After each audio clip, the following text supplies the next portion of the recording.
बिहार के मुख्यमंत्री नीतीश कुमार जब से अचानक से दिल्ली से पटना लौट गए हैं, उनके हर एक्शन पर अब सभी की निगाहें टिकी हुई हैं।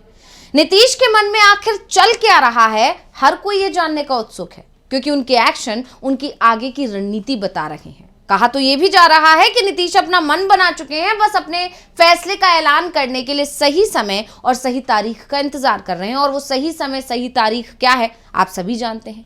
और शायद विपक्ष भी नीतीश के मन की बात समझ चुका है, इसलिए विपक्ष के तेवर, खासकर तेजस्वी यादव के सुर एकदम से बदल गए हैं। तो क्या चल रहा है बिहार में, क्या है नीतीश कुमार का प्लान, क्या सच में वो बदलने वाले हैं पाला? इसी पर हम अपनी स्पेशल रिपोर्ट में करेंगे चर्चा। नमस्कार, मैं हूं अंशिता। पिछले कुछ दिनों से बिहार की सियासत में लगातार उथल पुथल मची हुई है। नीतीश कुमार पर सभी की निगाहें टिकी हुई थी और इसी बीच नीतीश कुमार ने अचानक दिल्ली जाने का ऐलान कर दिया।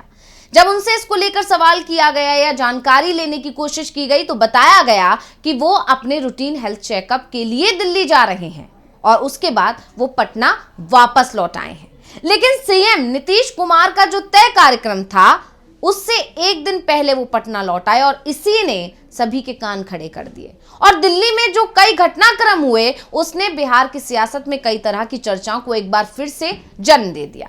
दरअसल नीतीश कुमार हमेशा ही चौंकाने वाले फैसले के लिए जाने जाते हैं, आप सभी जानते हैं। बात चाहे एनडीए से महागठबंधन में आने की रही हो या फिर महागठबंधन से दोबारा से एनडीए में वापस जाने की, नीतीश कुमार के फैसले की चर्चा देश भर में होती है। और यही नहीं, बिहार में शराबबंदी कानून से लेकर महिलाओं और युवाओं को लेकर लिए गए नीतीश कुमार के कई निर्णयों की चर्चा राष्ट्रीय पटल पर खूब हुई।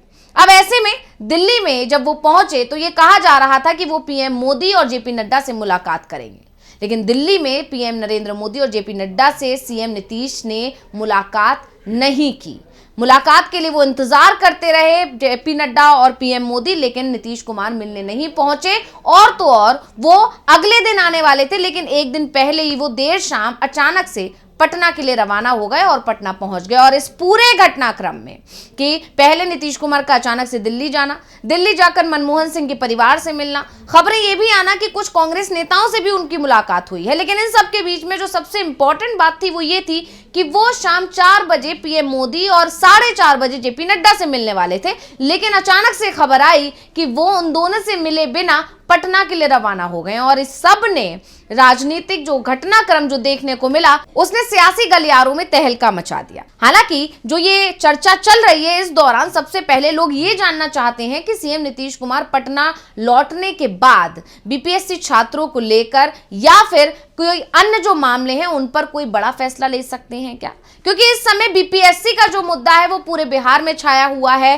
तेजस्वी यादव से लेकर तमाम विपक्षी दल सरकार पर हमला बने। और सिर्फ यही नहीं, बीजेपी के सहयोगी चिराग पासवान भी सरकार से सवाल कर रहे हैं इस मामले को लेकर, यानी छात्रों को चिराग पासवान का भी समर्थन मिल गया। यही नहीं, नीतीश कुमार तो पूरी तरह अलग पड़े हुए दिखाई दे रहे हैं, क्योंकि बीजेपी ने खुद को बिल्कुल साइड कर लिया है। वो इस मामले पर कुछ भी बोलने को राजी नहीं है, क्योंकि वो जानती है कि छात्रों की जो नाराजगी है उससे सिर्फ और सिर्फ नुकसान नीतीश कुमार का होगा।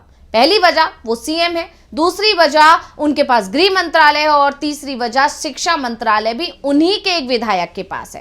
तो ऐसे में नीतीश कुमार ही तीनों तरफ से घिरते हुए दिखाई दे रहे हैं। और गृह मंत्रालय क्योंकि उनके अंडर आता है, ऐसे में पुलिस भी उनके अंडर आती है। और पुलिस जिस तरह से छात्रों के साथ, अभ्यर्थियों के साथ बर्बरता कर रही है, जिस तरह से वाटर कैनन का इस्तेमाल किया गया, लाठीचार्ज किया गया, इससे छात्रों का गुस्सा और ज्यादा बढ़ता जा रहा है। और अब ये माना जा रहा है कि जिस तरह से नीतीश कुमार घिर रहे हैं, तेजस्वी यादव लगातार उन पर हमलावर थे। अब जब नीतीश कुमार अचानक से पटना लौटे हैं तो उन्होंने जो अपना फैसला लिया है या अपना जो मन बदल दिया है, उसके बाद से ये माना जा रहा है कि सबसे पहला काम जो होगा नीतीश कुमार का वो ये कि वो या तो इन छात्रों से मिलेंगे या इनकी मांग पर विचार करेंगे। यानी नीतीश कुमार अब वो फैसले ले सकते हैं जो इंडिया गठबंधन चाहता है कि नीतीश कुमार ले। हालांकि ये कहना कि वो बीपीएससी के जो छात्र हैं उनको लेकर कोई बड़ा फैसला ले सकते हैं, थोड़ी अभी जल्दबाजी हो सकती है। लेकिन नीतीश कुमार आज सबसे पहले पटना एयरपोर्ट पहुंचे और राज्यपाल राजेंद्र विश्वनाथ अर्लेकर के विदाई समारोह कार्यक्रम में शामिल हुए। पटना एयरपोर्ट पर राज्यपाल राजेंद्र विश्वनाथ अर्लेकर को गार्ड ऑफ ऑनर दिया गया। इस दौरान बिहार सरकार के अन्य मंत्री भी कार्यक्रम में मौजूद थे। और इसके बाद नीतीश कुमार ने तुरंत नए राज्यपाल जो बनाए गए आरिफ मोहम्मद खान, उनसे मुलाकात की। अब जब मुलाकात की तस्वीर आई तो इसको लेकर भी सियासत में चर्चा का बाजार गर्मा गया। जानकारों का दावा है कि ऐसा करके नीतीश कुमार ने मुस्लिम समुदाय को साधने की कोशिश की है। हालांकि बीजेपी की भी रणनीति यही है कि आरिफ मोहम्मद खान को वहां भेजकर वो मुस्लिमों को खुश करना चाहती है, लेकिन बीजेपी और नीतीश की रणनीति में फर्क है।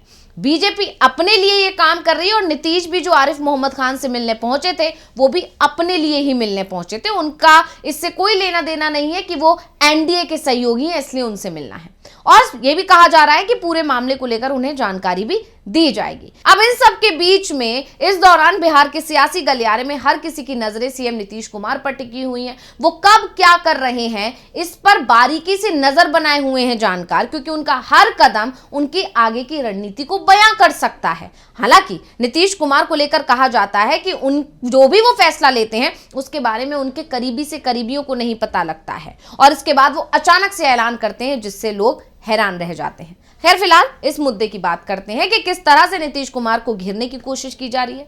तो आपको बता दें कि प्रशांत किशोर, तेजस्वी यादव और पप्पू यादव जैसे नेताओं ने पहले ही सीएम नीतीश कुमार को बीपीएससी अभ्यर्थियों की मांगों को लेकर अल्टीमेटम दे दिया है और अब फैसले के इंतजार में है।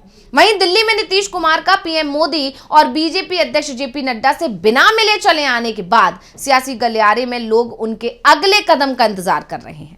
दरअसल सियासी गलियारे में एक बार फिर से एनडीए से नीतीश कुमार की नाराजगी की जो चर्चा है वो जोर पकड़ रही है। हालांकि एनडीए के तमाम नेता इस बात को सिरे से नकार भी रहे हैं, लेकिन नीतीश कुमार के दिल्ली दौरे के दौरान जिस तरह से उनके कार्यक्रम को स्थगित किया गया उससे काफी कुछ समझा जा सकता है। अब जिस तरह से नीतीश कुमार बार बार अपना कार्यक्रम, अपने तेवर, अपना रुख बदल रहे हैं उससे सियासी चर्चाओं ने एनडीए में हलचल की खबरों को और बल दे दिया है। अब खास बात यह है कि नीतीश के पटना लौटने के बाद तेजस्वी ने भी अपना बयान बदल दिया है।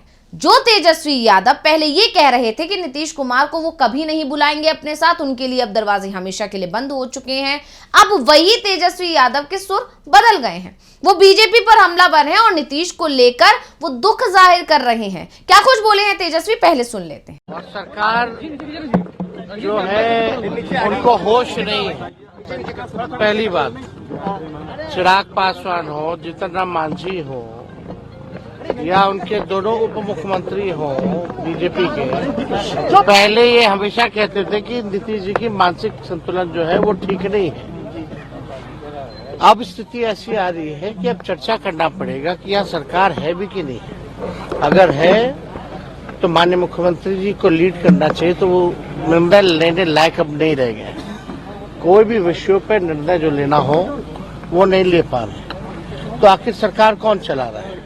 तो सरकार जो है चंद रिटायर्ड अधिकारी और दो एक नेता हैं जो दो दिल्ली में, दो पटना में हैं, वही लोग अपने फायदे के लिए निर्णय ले रहे हैं। यानी तेजस्वी यादव ने अपने बयान से ये बता दिया कि उन्हें नीतीश कुमार से कोई दिक्कत नहीं है, वो नीतीश कुमार को अपने साथ लाने के लिए तैयार हैं और ये भी एक रणनीति का हिस्सा था। जिस तरह से तेजस्वी यादव एक तरफ नीतीश कुमार को लेकर ऐसे बयान दे रहे थे, वहीं पूरी जो पार्टी है, चाहे वो राष्ट्रीय जनता दल के कोई भी नेता हो और खुद लालू यादव ही क्यों ना हो, वो लगातार नीतीश के लिए नरम रुख अपनाए हुए थे। अब तेजस्वी यादव भी उस पैटर्न पर आ गए हैं। तेजस्वी यादव के पूरे बयान में वो बीजेपी पर हमलावर रहे, यहां तक कि जो ये पेपर लीक का मामला है इसके लिए भी तेजस्वी यादव ने बीजेपी को ही जिम्मेदार ठहराया। उन्होंने नीतीश को लेकर कोई बयान नहीं दिया, उन्होंने बल्कि ये कहने की कोशिश की कि नीतीश कुमार तो बेचारे हैं, लाचार हैं, उनकी कोई सुनवाई नहीं हो रही है, वो तो नाम के सीएम रह गए हैं।